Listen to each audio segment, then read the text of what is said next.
예, 3주째 이렇게 만나니까 그 남의 식구 같지 않고 좀 가족 같은 그런 또 다정함이 느껴집니다. 오늘도 말씀을 사모하시는 여러분들, 하나님께서 말씀을 통해 정말 귀한 하나님의 은혜, 사랑, 계획을 또 바라보게 하시기를 소망합니다. 여러분, 한 주간 살아가시면서 행복하셨습니까? 예, 한 분 대답하셨습니다. 예. 만약에 행복하지 않다고 생각했다면 불행하다고 생각하는 이유가 뭘까요? 제가 2017년부터 이제 한국에 나가서 교수 사역을 하고 있는데요. 한국에서 지낸 그때부터 시작해서 정말 많은 소식이 들려왔습니다. 특별히 2021년 7월에는 UN 무역개발회의에서 한국이 공식적으로 선진국이다. 그런 이제 발표도 하고요. 그다음에 한국 가수들이 전 세계적으로 선풍적인 인기를 끌면서 빌보드 차트에서 막 연이어 1위를 하고 있다는 소식이 막 들려오더라고요. 군사적으로 따져도 세계 7위 군사 강국이라고 하고요. 실질 임금은 일본보다 더 높아졌다는 소식도 들렸습니다. 어느샌가 한국이 전 세계의 외국인들이 살고 싶은 그런 나라가 되었던 거죠. 근데 정작 한국에 살고 있는 사람들은 그렇게 행복하게 느끼지 않는 것 같다는 게 문제입니다. 선진국이라고 인정받았던 2021년 그 한 해 동안만 하루 평균 44명 정도 되는 사람이 스스로 목숨을 끊었다고 하는데, 이는 OECD 국가 중에서 압도적인 1위에 해당되는 수치입니다. 특별히 30대의 자살률은 상당히 급증하고 있고, 젊은이들은 인생이 행복하지 않다고 그렇게 생각을 하죠. 특별히 2021년, 22년 그때쯤이요, 집값이 급등했습니다. 그러면서 그때 또 한국의 주택공사의 또 비리가 또 터졌잖아요. 그래서 정말 한국 젊은이들은 너무너무 절망을 했던 것이 사실이죠. 제가 유학 나오기 전하고 한 20여 년 지나서 유학하고 이제 돌아갈 때를 비교해봤어요. 수도권의 집값이 6배 뛰었더라고요. 어마어마하죠. 그런데 제가 2017년부터 사역해서 2021년, 22년 되는 때 그 사이에 또 2배가 올랐습니다. 그러니까 한 25년 사이에 12배가 된 겁니다. 그럼 임금이 12배가 올랐을까요? 그렇지 않죠. 한 2배 정도 올랐습니다. 그러니까 젊은이들은 사실은 자기가 자기 능력으로 열심히 노력해서 집을 살 수 있는 가능성이 아예 사라진 거죠. 그러니까 젊은이들이 결혼하려고 하지 생각도 아예 못 하고요. 그리고 결혼하더라도 자녀를 낳아서 기를 생각은 더더욱 못 하는 거죠. 그러니까 우리가 그냥 무턱대고 왜 젊은이들이 결혼을 안 하려고 그러냐, 왜 젊은 부부들이 애를 안 낳으려고 그러냐, 이게 비판할 얘기가 아니라니까요. 현실이 이렇게 암울한 상황에 있다는 겁니다. 오늘 본문을 통해서 함께 생각해 볼 주제가 그것이죠. 과연 어떤 의미에서 우리의 삶은 고난과 아픔 속에 있는데도 불구하고 행복한 삶이라고 할 수 있는가 하는 점입니다. 저희가 오늘 말씀을 나누면서 정말 진정한 행복의 조건이 어디 있는지를 함께 살펴보고 발견하고 그 주님 안에서 아름다운 삶의 결단을 드리는 시간이 되기를 축원합니다. 자, 첫 번째로 우리 삶에는 결코 피할 수 없는 넘어짐의 순간들이 기다린다고 오늘 본문은 말합니다. 우리는 때로 자신의 실수로 고난을 자초하는 경우가 있죠. 하지만 우리가 잘못한 것이 아닌데도 찾아오는 고통과 실패의 순간들이 있고 그것 때문에 넘어질 때가 있습니다. 오늘 본문 30절을 보면 이렇게 기록되어 있죠. 소년이라도 피곤하며 곤비하며 장정이라도 넘어지며 쓰러진다. 그렇죠. 소년과 장정, 어떤 사람들입니까? 가장 패기 왕성한 사람들입니다. 전쟁에 나가서 능히 싸울 사람들입니다. 피곤할 것 같지 않고 쓰러질 것 같지 않은 육체적으로 최상의 시기인 사람이죠. 그런데 이런 사람이라고 할지라도 피곤해지고 이런 사람들이라고 할지라도 넘어지게 된다는 거죠. 제가 가르치고 있는 합동신학교의 학생들이 요쯤 되잖아요. 그럼 정말 괴로워합니다. 사실은 20대 중반에서 30대 초반이 주를 이루죠. 물론 이제 늦게 오시는 분들이 있어요. 늦게 소명을 받고 어떤 분들은 막 대학 교수로 있다가 은퇴하고 늦게 오시는 분이 있지만 대부분은 이제 20대 중반에서 30대 초반. 그런데 요때쯤 돼서 이제 오후 수업 시간이 되잖아요. 그러면 너무너무 괴로워합니다. 저는 앞에서 열심히 열강을 하고 있는데 제게 계속 흰자위를 보여주면서 공포 분위기를 조성하죠. 왜 그렇습니까? 안 졸려고 애를 쓰니까 그런 거죠. 이게 사실은 신학생의 삶이 고달픕니다.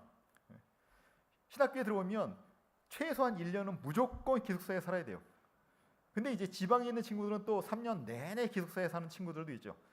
근데 기숙사에 살면 의무가 있는데 그것은 매일 새벽 기도에 참가해야 되는 겁니다. 그러니까 신학생들이 평소에 얼마나 과제가 많고 해야 될 일이 많은데요. 또 주중에 또 교회도 갔다 와야 되잖아요.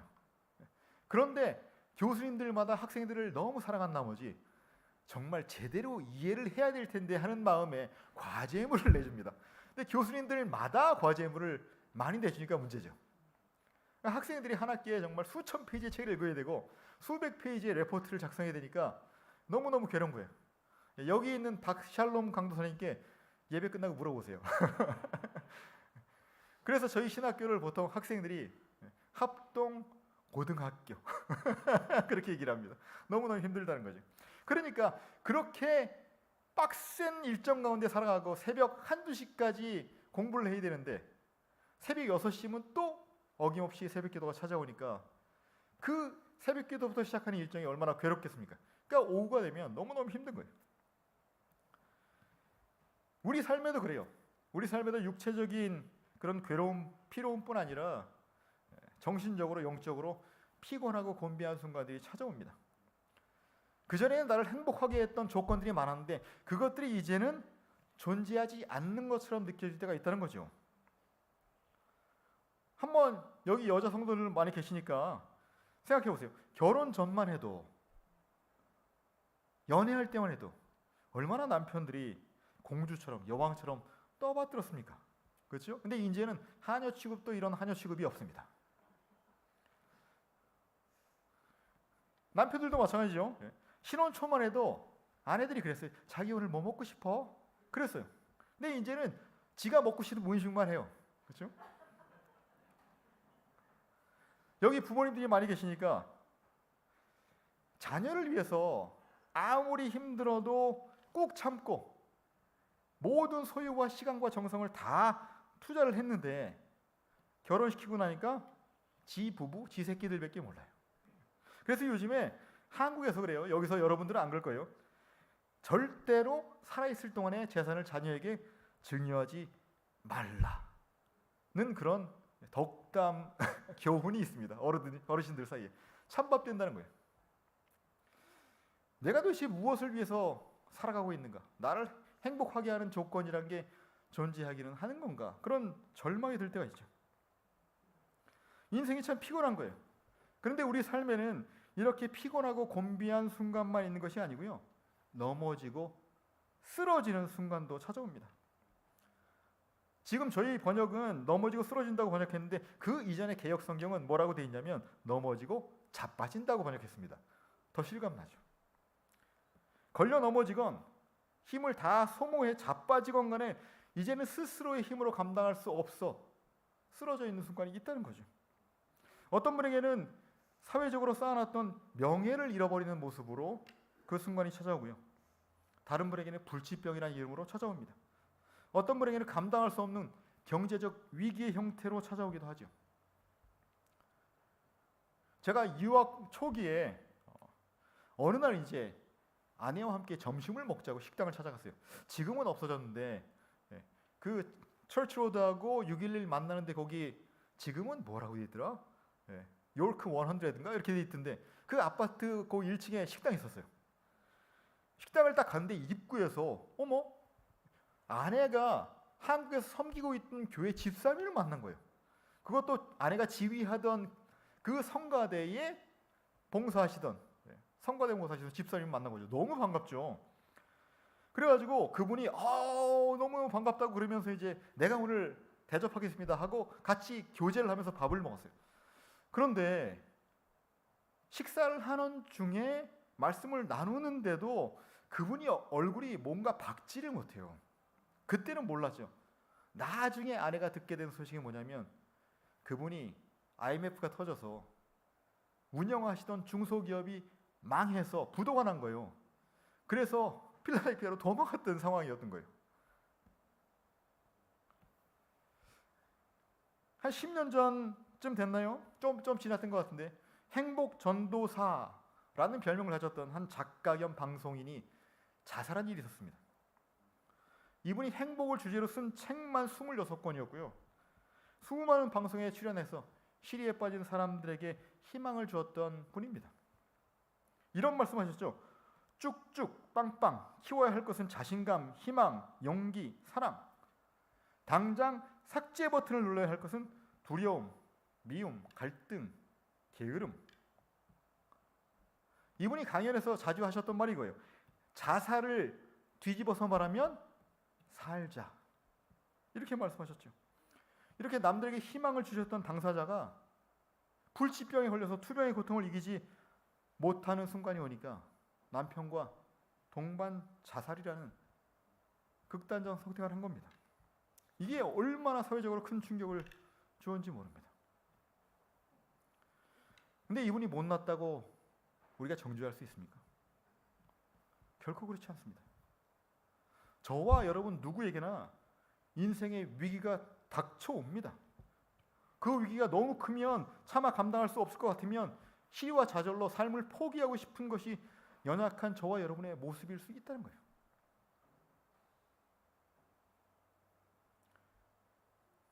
한 번은 저희 어머니와 말씀을 나누는데 내가 지금까지 살면서 딱 2번 자살할 생각을 했다.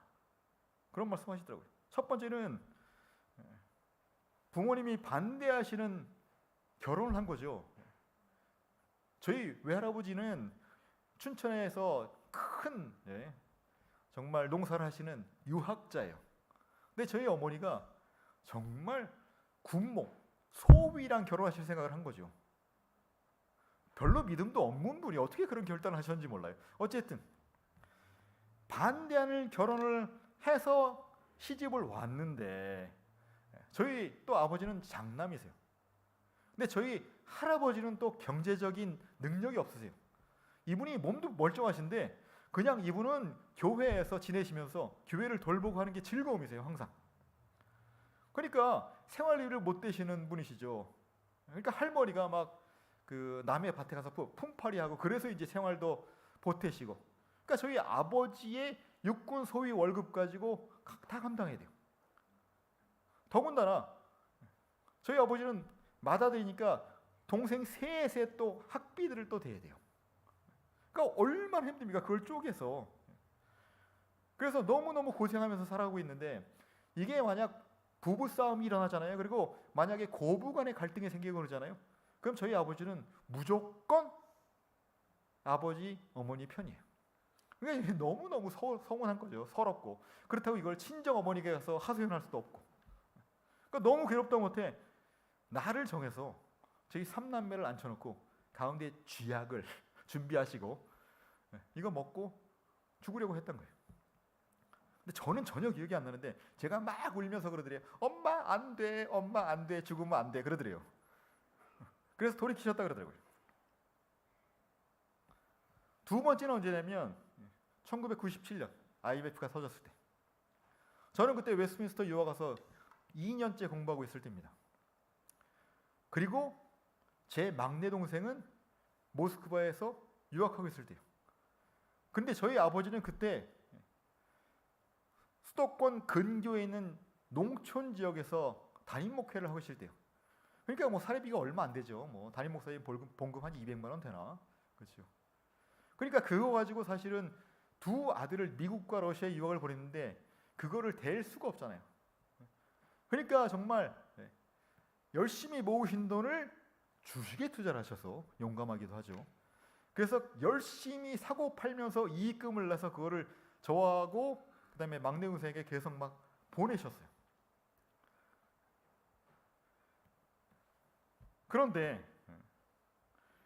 그런데 주식에 투자해서 이렇게 이제 돈을 보내시는데 문제는 뭐냐면 이게 사실은 그렇게 이렇게 주식에 능한 분이 아니니까 힘들잖아요. 그러니까 욕심을 내신 거죠. 누가 유망하다고 추천한 종목이 있는데 거기에 용감하게 자기 원금뿐 아니라 융자까지 내서 자기 주식을 담보로 융자를 내서 그 종목에 몰빵하신 거예요. 몰빵 아시죠? 좀 랭귀지가 너무 그런 거예요. 올인도 아닌데 전액을 투자하신 거예요. 어쨌든 어떻게 됐을까요? 그 회사가 망했습니다. 주식이 다 날라갔어요. 그러니까 야, 내가 지금 아들 둘을 유학 보내놓고서 지금 이게 뭐 하는 짓이냐 하는 생각에 정말 아무 생각도 안 들고 그냥 어디 숨고 싶다, 자살하고 싶다는 생각밖에 안 드시더래요. 이게 우리의 모습이요. 그렇죠? 우리 스스로 어떻게든 감당하려고 하다가 감당할 수 없는 순간이 오면 그저 다 포기하고 놓고 싶은 것이 저희의 연약함이라니까요. 문제는 과연 어떻게 다시 일어날 수 있냐는 거죠. 내 자신의 힘으로 새로운 의지를 가지고 결단을 가지고 극복해야지 하면 됩니까? 긍정적인 사고방식을 가지면 극복이 됩니까? 잠깐 그 순간은 넘길 수 있을지 모르지만 또 다른 위기가 찾아오면 감당할 수 없게 되는 것이 저와 여러분의 연약함이란 겁니다.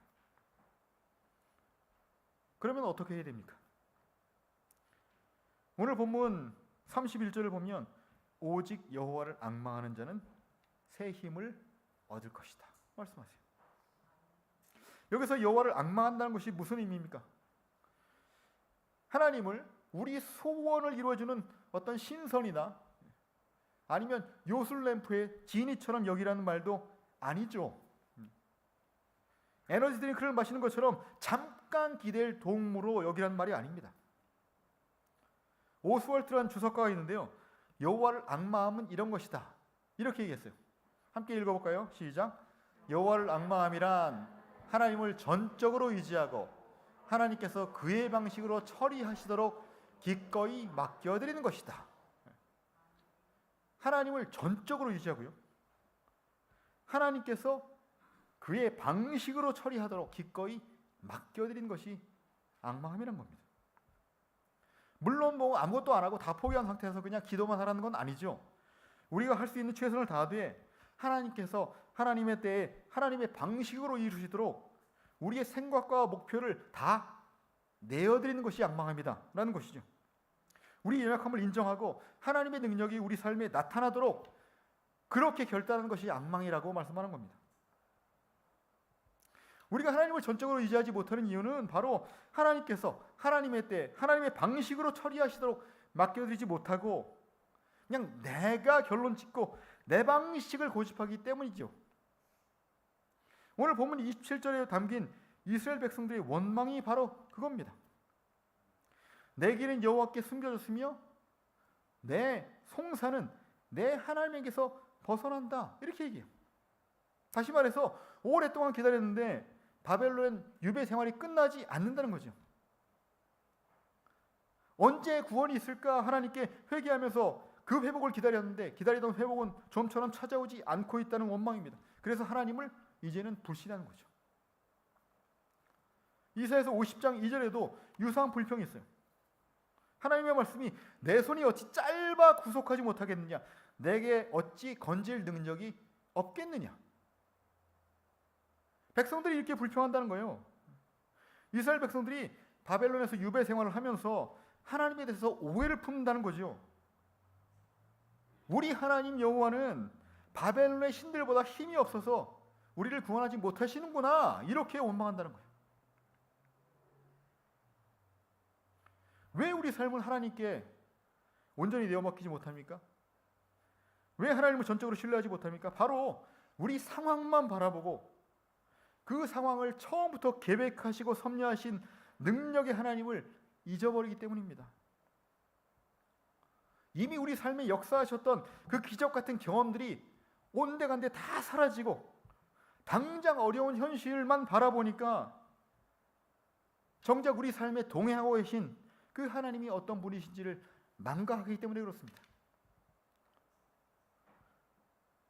배를 타고 가다가 풍랑을 만났을 때 예수님의 제자들의 모습이 딱 그런 모습이잖아요.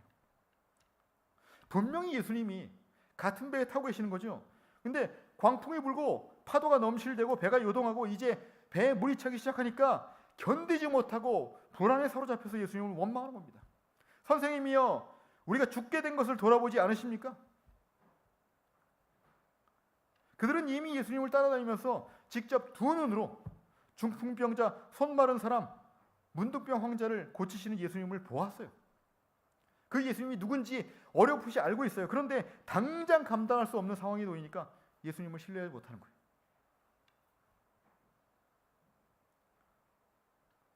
어떻게 해야 될까요?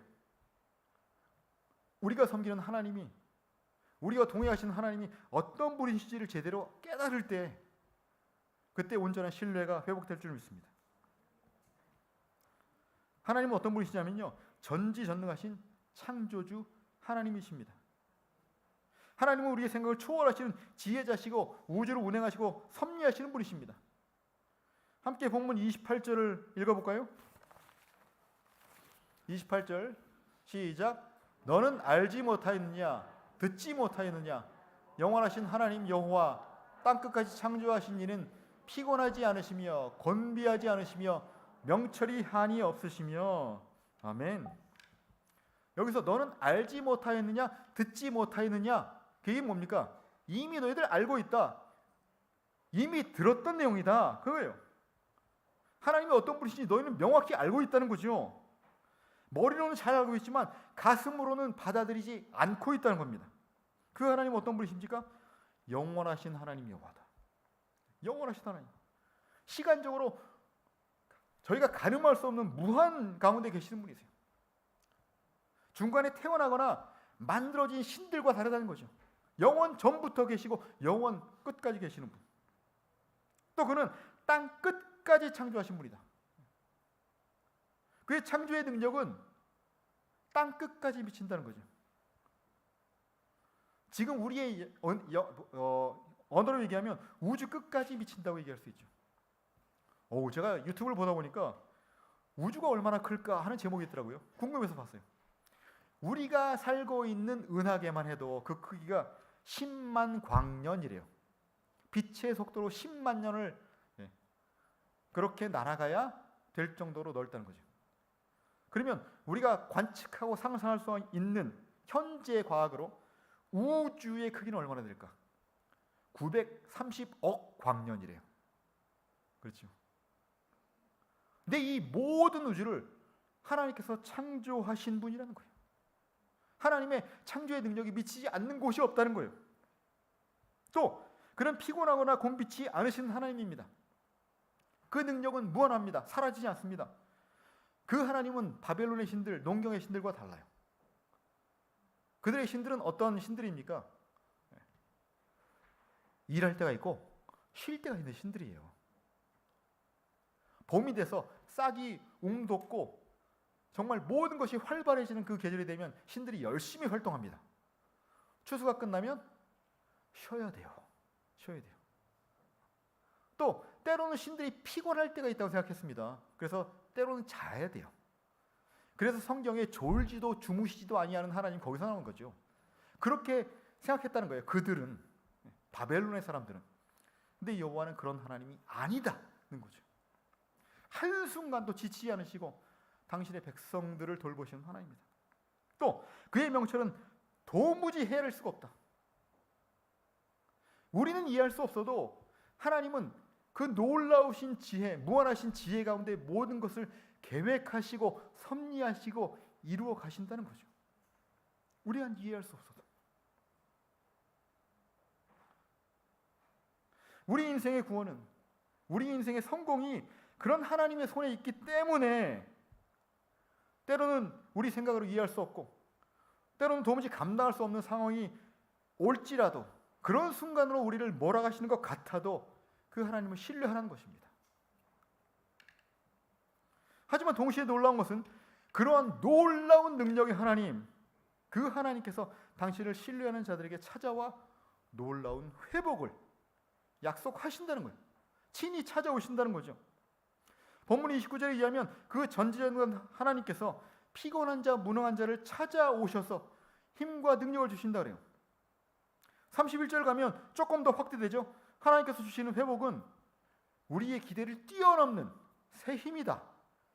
마치 독수리가 날개쳐 솟아 올라감 같다. 이렇게 얘기해요. 저는 이 말씀을 읽으면 항상 생각나는 가요가 있습니다. 궁금하시죠? 세계적으로 선풍적인 인기를 끌었던 K-팝을 세계적으로 알렸던 그 노래 싸이의 강남스타일. 거기에 보면 오늘 이 본문과 상당히 유사한 내용이 있습니다. 저는 그래서 항상 가요를 들어도 드라마를 봐도 복음을 발견하고 눈물을 흘릴 때가 있어요. 바로 노래 중간에 랩이 있는데 이런 부분이에요. 뛰는 놈, 그 위에 나는 놈, 베이비 베이비, 나는 뭘 좀 아는 놈. 여기서 하나님이 누군지를 아는 지식을 얘기하잖아요. 그렇죠? 그러면 걷다가 뛰다가 날다가 다 있어요. 오늘 본문 내용이. 그렇잖아요. 하나님께서 주시는 새 힘을 입으면 지치지 않고 달릴 수 있게 되고요. 아니, 더 그것보다 넘어서 독수리처럼 하늘로 날개치며 솟구쳐 올라갈 수 있다는 거죠. 오늘 말씀이 말씀하는 바가 그거예요. 바로 하나님께서 주시는 회복은 이 땅에서 아무리 걷고 뛰어도 지치지 않은 무한 에너지 같다는 거죠. 여러분 피곤하실 때 5-hour 에너지 드시죠. 그래봐야 대여섯 시간 지나면 어떻게 됩니까? 쌩쌩하고 갔다가 갑자기 약발이 톡 떨어져요. 그렇죠? 하지만 하나님께서 주시는 새 힘은 이 고달픈 세상에서 결코 지치지 않고 힘차게 살아가도록 우리를 지탱해주는 무한 에너지 같다는 거죠. 어떻게 그것이 가능합니까? 바로 하나님께서 성령으로 우리 안에 거하시며 힘을 주시기 때문에 그렇죠. 하나님께서 주시는 회복은요, 또 마치 독수리가 날개를 펴고 힘찬 날갯짓으로 하늘로 순식간에 비상하는 것 같은 엄청난 능력을 주신다는 거죠. 여러분 한번 비교해 보세요. 참새가 하늘로 올라가기 위해서는 어떻게 해야 됩니까? 날개를 파닥파닥파닥 이렇게 해야 돼요. 정말 수백 번, 수천 번을 그렇게 흔들어야 하늘로 올라갑니다. 우리가 땅에서 지쳐서 쓰러져 있을 때는 참새 보고 부러워해요. 야, 좋겠다. 그런데 하나님께서 회복하시고 우리를 붙들어 주실 때는 어떻게 된다고요? 독수리처럼. 독수리는 어떻게 날아갑니까? 한번 쫙 날개짓을 하면 바람을 타고 저 창공 위로 솟아 올라가죠. 그게 독수리 날개짓이에요. 바로 하나님께서 하나님의 때에 하나님의 방법으로 우리를 세우시는 날에 순식간에 힘 있는 날개짓으로 하나님의 영광을 경험하게 할 줄 믿습니다. 말씀 맺겠습니다. 잊을만 하면 들려오는 소식이 있습니다. 바로 연예인들의 마약 복용 소식이죠. 이게 전혀 그럴 것 같지 않던 이미지를 갖고 있던 그런 배우가 마약 복용을 했다는 증거가 나오죠. 왜 연예인들이 마약을 할까요? 자신의 삶에는 고통과 좌절이 가득한데 대중들 앞에 서서는 행복한 척하면서 그들을 기쁘게 해야 되기 때문에 항상 그렇게 노력을 해야 되기 때문에 그 부담을 이겨낼 수 없기 때문에 그렇잖아요. 왜 선수들이 스테로이드를 맞습니까? 몸은 녹초가 되고 컨디션은 뚝 떨어져 있는데 팬들 앞에서는 항상 최고의 기량을 보여야 한다는 부담감이 있기 때문에 그렇잖아요. 연예인들에게 낙심이 찾아오고 운동선수들에게 슬럼프가 찾아오듯이 우리 삶에는 고통과 좌절의 순간이 찾아오죠.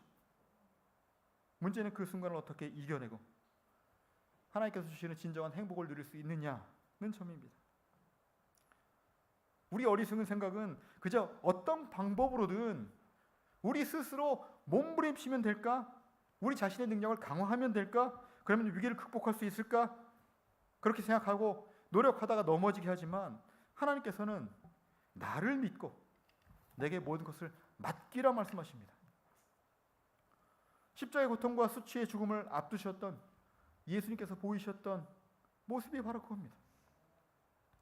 겟세마네 동산에서 땀방울이 핏방울이 되도록 간절히 기도하시던 예수님 앞에 놓인 그 운명, 너무나 고통스럽고 피하셨던 것이죠. 피하고 싶으셨던 것이죠. 그래서 마태복음 26장 39절을 보면 내 아버지여 만일 할만 하시거든 이 잔이 내게서 지나가게 하옵소서. 그렇게 말씀하실 정도로 세상의 모든 죄인이 받아야 될 그 하나님의 진노를 오롯이 혼자 감당하셔야 됐다는 그 현실이 너무나 고통스러운 것이었습니다. 하지만 예수님께서는 나의 원대로 마옵시고 아버지의 원대로 하옵소서라고 고백하시면서 하나님께서 약속하신 구원과 그 부활을 믿으시는 거죠. 십자가상에서도 마찬가지죠. 고통한 극심한 고통 가운데 신음하시면서도 아버지 내 영혼을 아버지 손에 부탁하나이다. 이렇게 마지막 한마디를 외치시면서 성부 하나님을 앙망하시며 마지막 순간을 보이시는 거죠. 이렇게 하나님을 앙망하신 예수께 주어진 상급은 무엇입니까? 바로 부활입니다. 고린도전서 15장 20절 보시면 예수 그리스도께서 죽은 자 가운데서 다시 살아나사 잠자는 자들의 첫 열매가 되셨도다 말씀합니다. 예수께서는 부활하셨고 승천하셔서 하늘 보좌의 우편에 앉으셔서 우주의 통치자가 되셨죠. 그런데 놀라운 사실은 그가 잠자는 자들의 첫 열매가 되셨다는 거예요. 그게 예수 그리스도에게 혼자 적용된 그런 영광이 아니라 그 예수께 속한 모든 성도들이 누리게 된 하나님의 복이 됐다는 거죠. 우리가 고달픈 인생 가운데 우리가 행복하게 살아가고 있다고 말할 수 있는 이유는 이미 예수께서 이루신 부활 승리가 우리에게 주어졌기 때문이고 보장이 됐기 때문인 줄 믿으시기 바랍니다. 비록 세상에서 매 순간 곤비에서 쓰러질 것 같아도 십자가에서 이루신 예수님의 승리가 바로 저와 여러분의 것임을 믿으시기 바랍니다. 사도 바울은 고린도후서 12장 9절 하반절에서 10절에 보면 이렇게 말씀합니다. 나의 여러 약한 것들에 대하여 자랑하리니 이는 그리스도의 능력으로 내게 머물게 하려 함이라. 그러므로 내가 그리스도를 위하여 약한 것들과 능력과 궁핍과 핍박과 곤란을 어떻게 한다고요? 기뻐하노니 이는 내가 약할 그때에 곧 강함이니라. 약할 그때에 감이 되는 게 아니고요. 못 알아듣신 분, 예, 어쩔 수 없죠. 예. 약할, 마약, 그게 아닙니다. 그 약할이 아니고 예. 우리가 연약해져 있을 그때가 곧 그리스도의 능력이 드러난다는 거죠. 약할 때 강함 되신다는 사실은 인간적으로는 매우 역설적이에요. 하지만 하나님은 역설로 우리를 찾아오셨습니다. 죄인을 구원하시기 위해 하나님과 동등하신 예수께서 스스로 죄인의 모습으로 이 땅에 오신 것이 역설이고요. 보잘것없는 우리의 생명을 위해서 하나님께서 당신의 독생자 예수의 생명과 맞바꾸신 것이 역설이고요. 이 세상에 착하고 잘나고 훌륭한 사람들이 그렇게 많은데 저와 여러분같이 보잘것없는 사람들을 택해서 당신의 자녀, 당신의 백성으로 삼으신 것이 역설이고요.